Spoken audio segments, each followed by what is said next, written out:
Урматтуу төрага, урматтуу премьер-министр, урматтуу өкмөт мүчөлөрү, урматтуу коллегалар. Мен бул жакка чыгып сүйлөшүүмдүн себеби биринчиден мен рахмат айтып коюш керек. Биздин фракциянын лидеринин атайын убагын сурап алдым. Себеп дегенде, урматтуу премьер-министр, мен сиздин отчетуңузду көргөндө маданият жөнүндө 49 баракта көрүнүп турат. Болгону 6 сап гана сөз жазылыптыр. 6 сап. Bir багытка, маданият багытында. Ошо менен катар мен бир нерсе айткым келет. Мына Англиянын алтын доору деп аталган убакта королева Елизавета биринчинин эң биринчи анын эмгеги деп ошол жылдары, ошол убакта Шекспир, Марло же Бекон чыккан деп айтышат да тарыхта. Биз деле тарыхта калбайбыз өзү негизи. Тарыхта калса калат элек го, мына 5-6 президент болду. 25-30 премьер-министр болду. 2000-3000ге жакын депутат болду. Ушул убакта кимизи канчалык тарыхта калып атат. Биз эмне үчүн башка жака барганда, эгер ошондо ошолор барктуу болсо, анда ошолорду ээрчитип барбайлы. Эмне үчүн биз анда маданияттын, инсандардын этегине жабышып жүрөбүз? Эмне үчүн биз башка жака, биз ошолор менен мактанабыз, ошолор менен сыймыктанабыз? Ойлонуп көрөлү да. Биз өзүнчө мамлекет дейбиз. Мына чындыгын айталычы. Кече үнү баткенге бир 60 сакалчан келди эле. Эмне болду? Лейлек анклавда калганы туру. 23 жылдан бери мага айтып жатышат билген кишилер. 18 километр өтүүчү жерибиз кыскарып олтуруп 2,5 километр болуп калыптыр. Эртең ал жерде тажиктер тосуп койсо эмне болду? Лейлек эл менен кош айтышалыбы? Эмне болуп атабыз? Эртең башка жаныбыздагы кошуналар жөн эле сельсоветине эле жиберип койсо, мүмкүн Кыргызстан жок болуп кетиши мүмкүн. Кыргызстанды кыргыз кылып сактай турган эң биринчи өзөгү, жери жана тили жана маданияты да урматтуу коллегалар, урматтуу өкмөт. Анан ошол жерге 6 сап жазып, аны кыскартып бердим мен, 2 сап эле кылса болот экен.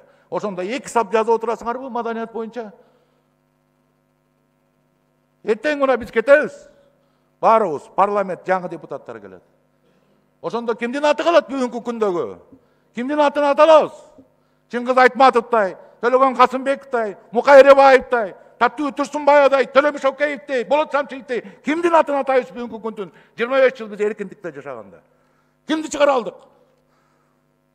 Кайсы маданияттын атын аталабыз? Биз кайсы инсандын атын? Мына ушул биз бийликте турганда, биз парламентте, өкмөттө жүргөндө, биз ушундай жаштарды өстүрдүк.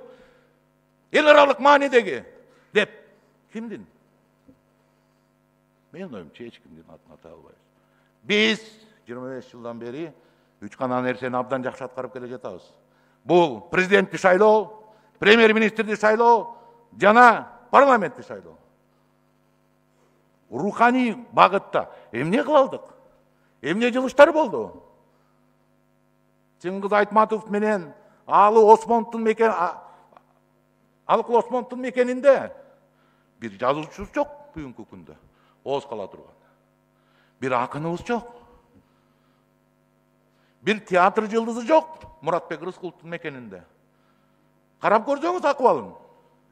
Ушул жазуучуларды өстүрүш болгону эле, ошо жазуучуларга бир 15 миллион, 20 миллион карап коюш керек го. Болгону 38 миллионду, 18 миллион долларга тесттин мунаразын талкаладык. Мындан кийин ошондой жумуш болсо бизге эле айткылачы маданиятчыларга, ошондой 18 миллиондук жумушту биз эле барып күрөк лом менен иштеп берели мындан кийин. Ошол акчаны маданиятка эле которуп койгулачы. Анан 11-20 миллионду жазуучуларга, киночуларга, театрга, же опера балетке котороюн же сиздин өкмөт башчыларыңыз чыгат, өкмөттөр чыгат. Жок, муну кыла албайбыз. Бул жерде мындай экономика. Эмне болгон экономика? Эгер биз 1%-тен 1,5% ашырбай келе жатсак, ушул дагы экономика. Бул кандай болот маданият деген? Эгер силер өзүңөрдүн отчетуңарда болгону 6 сап менен ушул маданиятка көңүл буруп келе жатсаңар, кандай болот биздин анда жашоо кандай болот? Келечек кандай болот? Эмне деп айтабыз? Эмне менен барабыз биз? Мен сизге бир мисал айтып коеюн. Мына айтыш фондун көтөрүп жүргөндө Мына биздин кошуналар казактар, алар бир топ байлыгы бар, бир топ мыкты экономикасы алдыга кеткен. Ошонун бир акыны менен Элмирбек Иманалиев айтып атканда, анын акыны мынтип айтып атат: жерибизден атып чыгып мунайыбыз берип жатыр бизге да Кудайыбыз деп ырдаса, Элмирбек Иманалиев 4 сап менен жооп кайтарды. Таланы берген казакка мунайга жакын болсун деп, тоону берген кыргызга Кудайга жакын болсун деп, таланы берген казакка темирге жакын болсун деп, тоону берген кыргызга теңирге жакын болсун деп. Ушул 4 сап үчүн эле эстелип койсо болот ошо кишигечи. Ушул 4 сап үчүн да. Анткени эң биринчи элдин деми керек, элдин руху керек, элдин духу керек. Духу болбосо Александр Македонский казгандай гана аскери менен дүйнөнүн жарымызын база болмок эмес. Канчалаган империянын талкан ташын чыгарып Ферганага чейин кирип келген. Духу болгон үчүн. А биз эмне кылып атабыз? Элдин духун көтөрө турган, рухун көтөрө турган, руханий инсандардын бирөөнүн атын ата албай, бардыгын акчаны аяп, керек болсо азгантай чотубузда дагы ошону көрсөтө албай келип атсак, бул кандай мамлекет өнүгүш болот? Каяка барабыз анда? Анда жанагы президенттер канча жолу болгон, анда жанагы парламент 2000-3000 киши, анда өкмөт башчылары 30 жолу болгон, эмне кереги бар негизи? Эгер биз мамлекеттин өзөгү болгон телевизге, маданиятка көңүл бура албасак, руханий инсандарга көңүл бура албасак, алардын чекесин сыла албасак, аларга жакшы сөз айта албасак, аларга бир өбөк жөлөк болуп бербесек, анда бул кандай мамлекет? Анан отчет жазганда жетимдерди кылып туруп, монтип алып сап жазып келсек. Мына бул жерде отурат, бул жерде министрлерди карасаңыз, бул жерде да маданият министри жетимдер отуруш керек. Маданият министрин дайыма жетимдей кылып, силер бүт министерствону алып бүтүп, таможняны, финансаны, МВДны бардыгын майруу, паракорлуу министрлердин баарын алып бүтүп, анан аягында маданият министринин жетинде итке сөгүрүткандай кылып туруп, ыргытып коесуңар. Жагалппы? Өсөм деген мамлекет маданияттан баштайт. Өсөм деген маданият руханий инсандардан баштайт. Өсөм деген мамлекет асыл сөздүү бийик ойду ойлойт эң биринчи. Ошондо мамлекет өсөт, ошондо мамлекет күчүнө кирет.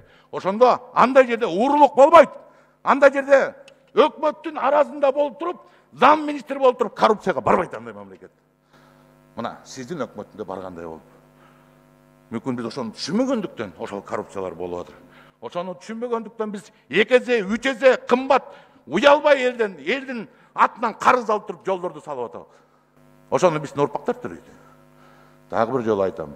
Эгерде биз маданиятты өстүрбөсөк, эгерде биз тилге көңүл бөлбөсөк, эгерде биз келечекти ойлой турганыбыз жок, андай мамлекеттин келечеги жок.